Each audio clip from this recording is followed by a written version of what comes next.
Two powerful women in the United States who are set to dominate the political rhetoric in the next couple of months are at the receiving end of racist slurs. The presumptive Democratic presidential nominee, Kamala Harris, has been racially abused by her contender Donald Trump and his supporters. Meanwhile, J.D. Vance's wife, Usha Vance, has also been subjected to racist slurs by supporters of Make America Great Again. Vice President Kamala Harris is beginning to vet about a dozen possible candidates to be her running mate as she approaches one of the most consequential decisions of her new presidential candidacy. North Carolina Governor Roy Cooper held a rally promoting Harris on Thursday, insisting that she is the best person to defeat the former President Donald Trump in November.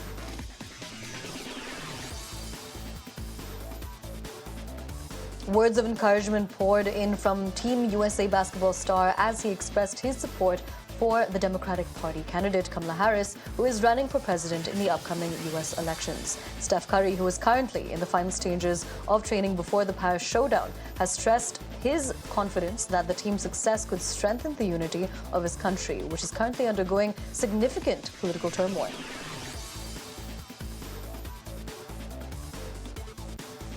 The Israeli airstrikes in the southern Gaza city of Khan Yunis have pushed displaced people deeper into a quandary where they lack shelters and adequate medical resources.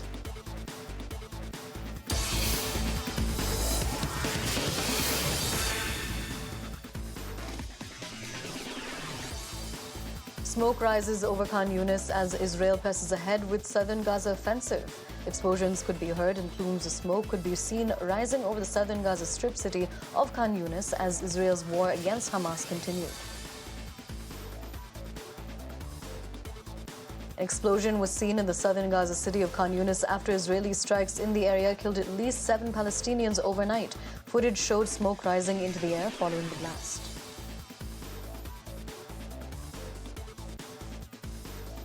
People in Gaza's southern city of Khan Yunis mourned those who had died after Israeli strikes killed at least 7 Palestinians, according to hospital officials and an Associated Press journalist who counted the bodies.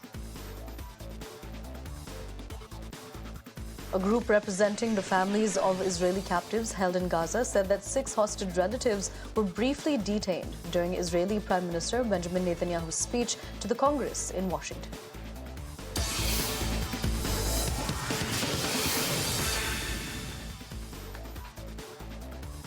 Italian Prime Minister Giorgia Meloni welcomed Israeli President Isaac Herzog in Rome amid pro-Palestinian protests following a meeting between Herzog and Italian President Sergio Mattarella and Foreign Minister Antonio Tajani.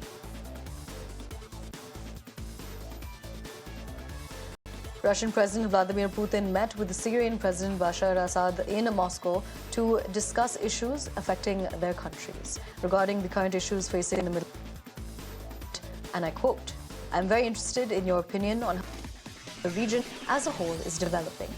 Putin and Assad last met in March of 2023 in the Kremlin on the anniversary of Syria's 12-year uprising turned civil war.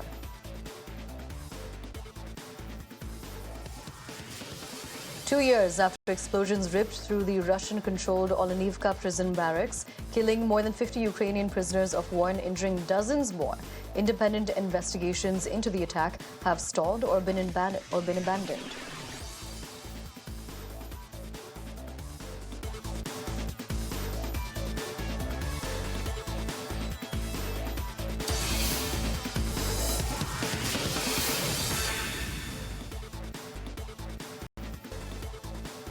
Russian Foreign Minister Sergei Lavrov arrived in the Laotian capital of Vientiane.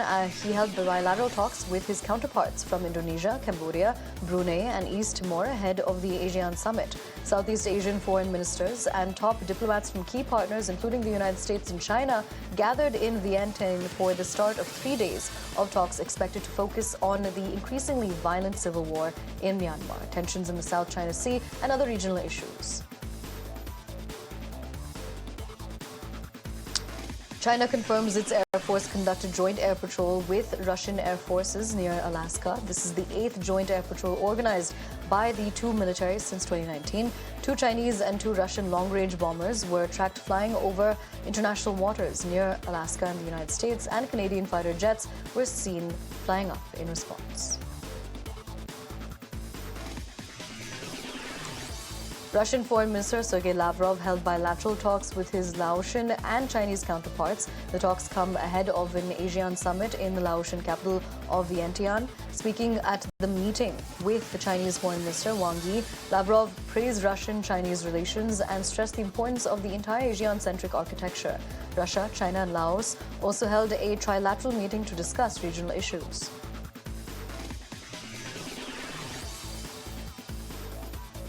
Chinese Foreign Ministry spokeswoman announced that at the invitation of Chinese Premier Li Qiang, Italian Prime Minister Giorgia Meloni will pay an official visit to China from the 27th of July to the 31st.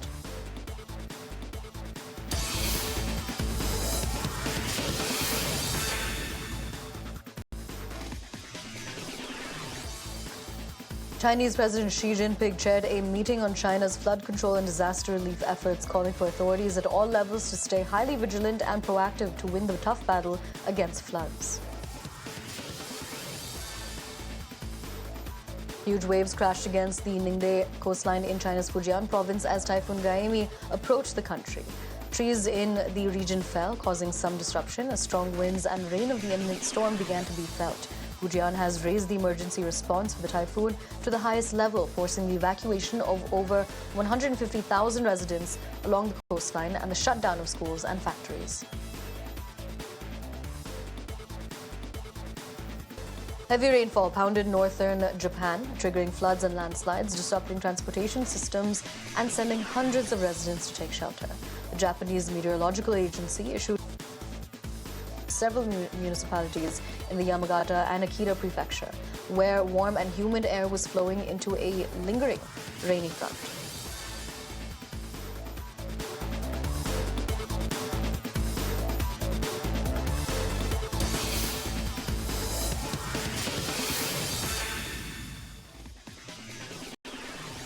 A Philippine oil tanker sank in Manila Bay after encountering huge waves, and the Coast Guard was working to determine whether the vessel was leaking oil in what could be a major spill after it rescued 16 of 17 crew members in a nighttime operation. The tanker Terra Nova had about 1.4 million liters of industrial fuel oil stored in watertight tanks when it got covered by huge waves and took on water. Fire erupted in a car salvage yard in Lancaster in California, sending a thick plume of black smoke into the Antelope Valley sky. Aerial footage shows dozens of junked cars engulfed in flames and firefighters working to extinguish the fire. No injuries were reported and the cause of the fire is still unknown. Austria is thinking about adopting the taser electroshock weapon for its entire police force. The country's police officers will be trialing the weapon system in 3 high-crime areas of Vienna, among them the Paterstern subway station and the 10th district. According to police, roughly 70 taser units will be procured initially.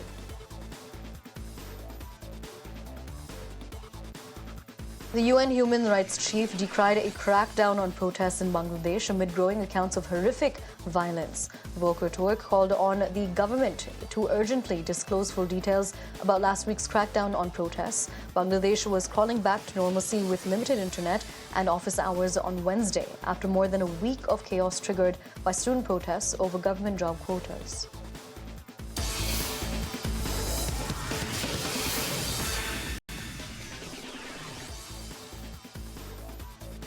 The United Nations Cultural Agency decided against putting the Buddhist pilgrimage destination of Lumbini on its list of heritage sites in danger, instead giving authorities in Nepal more time to help restore the famous gardens and temple that is falling into disrepair. Lumbini is the birthplace of Buddha according to Buddhist tradition and was made a World Heritage Site by UNESCO in 1997. The Paris Olympics will officially commence with a historic opening ceremony on the River Seine tonight, with India participating in the event. The Paris 2024 Olympics opening ceremony will kick off 16 days of elite competition across 32 disciplines. For the first time in Olympic history, the opening ceremony will take place outside of a traditional stadium, opting for an open-air parade along a 6-kilometer stretch of the River Seine. The Palestinian Olympic athletes were greeted with a roar of applause and given gifts of food and roses as they landed in Paris on Thursday. The world is coming together in France at a moment of global political upheaval, multiple wars, spiking tensions, historic migration, and a deepening climate crisis. All issues that have risen to the forefront of conversation in the lead up to the 2024 Games.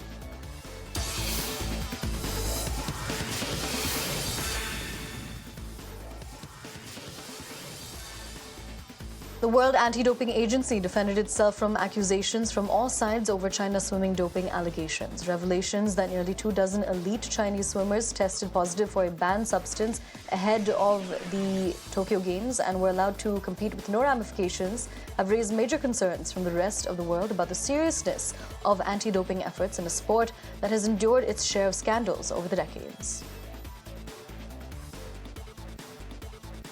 Chinese diving team completed its first training session in Paris and entered final preparations at the Paris Olympic Games. From Beijing to Paris, the Chinese diving team arrived at the competition venue for their first training session. This year, their goal is to win 8 gold medals at the Olympic Games. The team members were all relaxed at the training venue.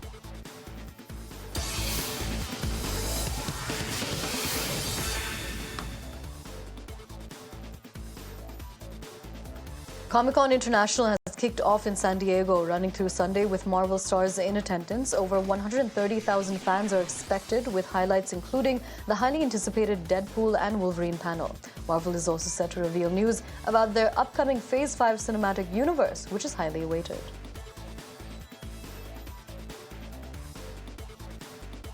Hulu's new reality series Playground dives into the fierce world of professional dance, featuring stars like Kenny Wormald and Megan Thee Stallion. Premiering July 26th, it captures the highs, lows, and drama of dancers chasing their dreams.